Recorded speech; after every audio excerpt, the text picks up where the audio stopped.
Shalom Bapak Ibu Saudara yang dikasihi Tuhan.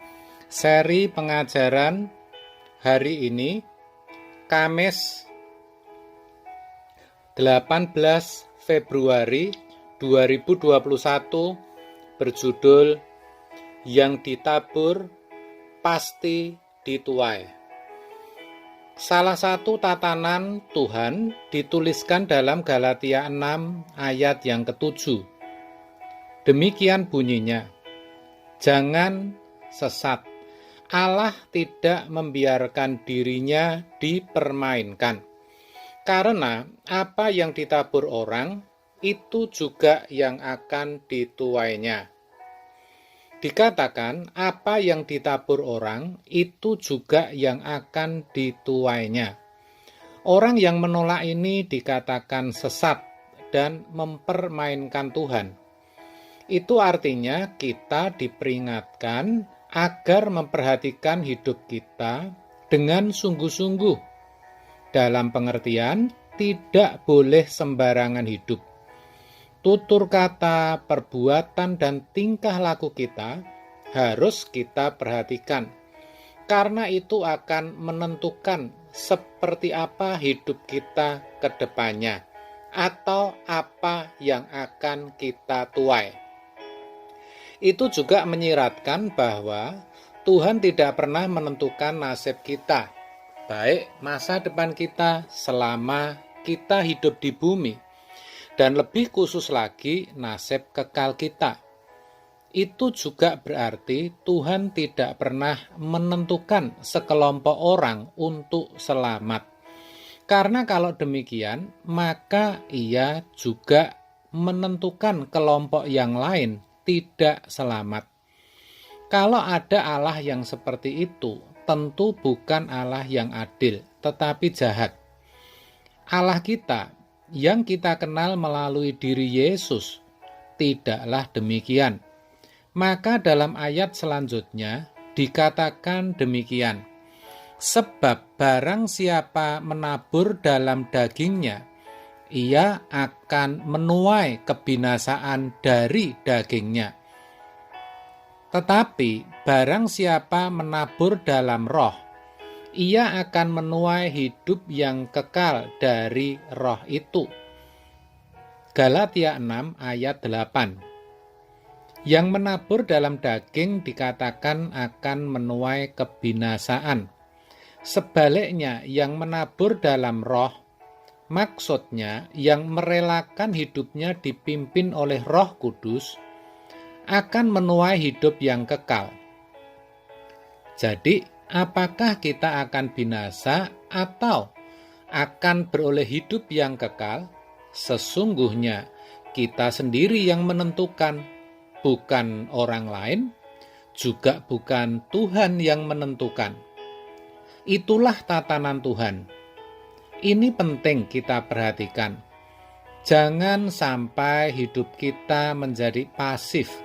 Tidak ada perjuangan atau geliat untuk memperoleh hidup yang kekal hanya karena kita sudah ke gereja dan jadi orang Kristen. Itu artinya hidup kita harus selalu ada dalam pimpinan Roh Kudus. Hidup kita harus rohani, jangan duniawi. Kalau saya berkata demikian, sepertinya saudara sudah mengerti. Meskipun pengertian tentang hidup rohani saudara belum tentu benar. Saya katakan demikian karena kebanyakan orang Kristen berpikir yang namanya hidup yang rohani itu, kalau hidup itu diisi dengan kegiatan atau aktivitas yang terkait dengan liturgi keagamaan atau yang bersifat agamawi.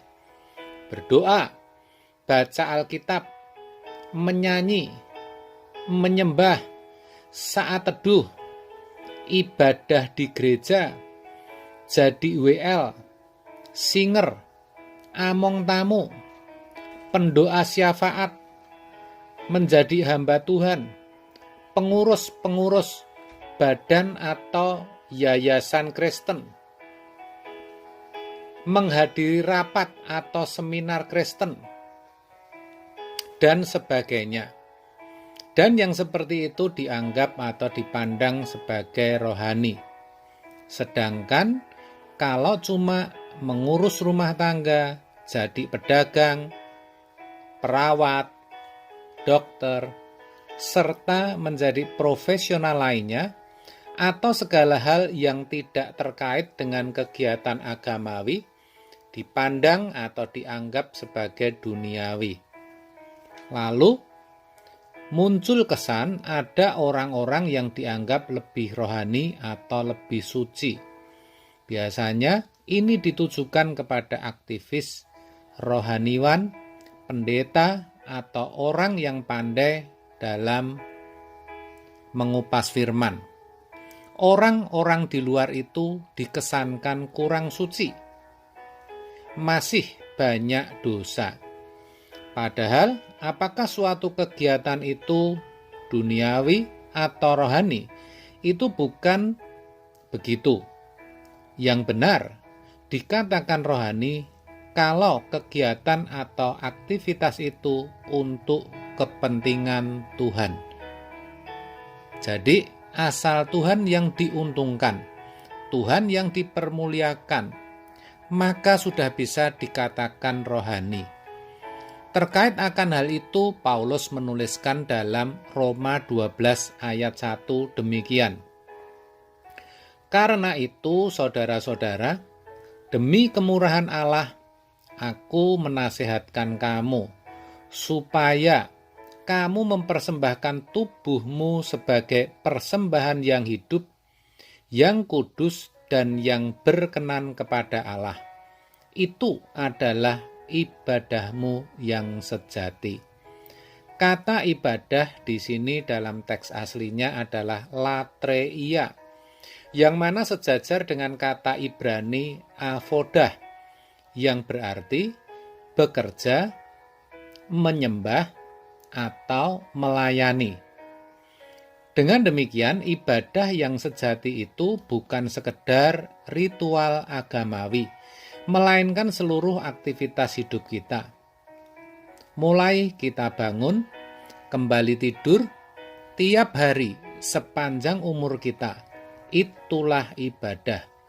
Jadi semuanya bisa rohani, saudara. Tergantung kita apakah itu untuk kepentingan Tuhan atau untuk keinginan kita.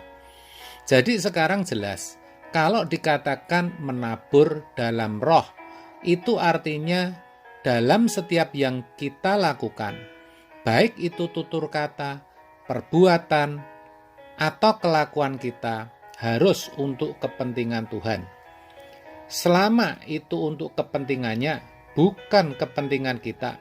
Selama itu menyenangkan hati Tuhan dan bukan untuk kepuasan kita, berarti kita sedang menabur dalam roh. Sebaliknya, kalau yang kita lakukan hanya untuk memenuhi tujuan pribadi hidup kita, supaya kita bisa menikmati dunia dan semua kenikmatannya, berarti kita sedang menabur dalam daging. Dan ini akan membawa kita kepada kebinasaan. Ayat tadi mengingatkan jangan sampai kita sesat. Jangan sampai kita mempermainkan Allah. Maksudnya, ketika hidup kita hanya kita pakai untuk memuaskan hasrat, keinginan, dan nafsu duniawi kita.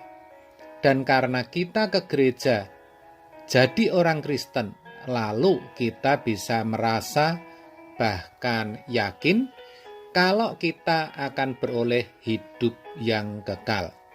Sekali lagi, yang seperti itu sesat, melecehkan, atau mempermainkan Tuhan. Ingat saudara, Tuhan tidak bisa dipermainkan. Apa yang saudara tabur, itulah yang saudara tuai.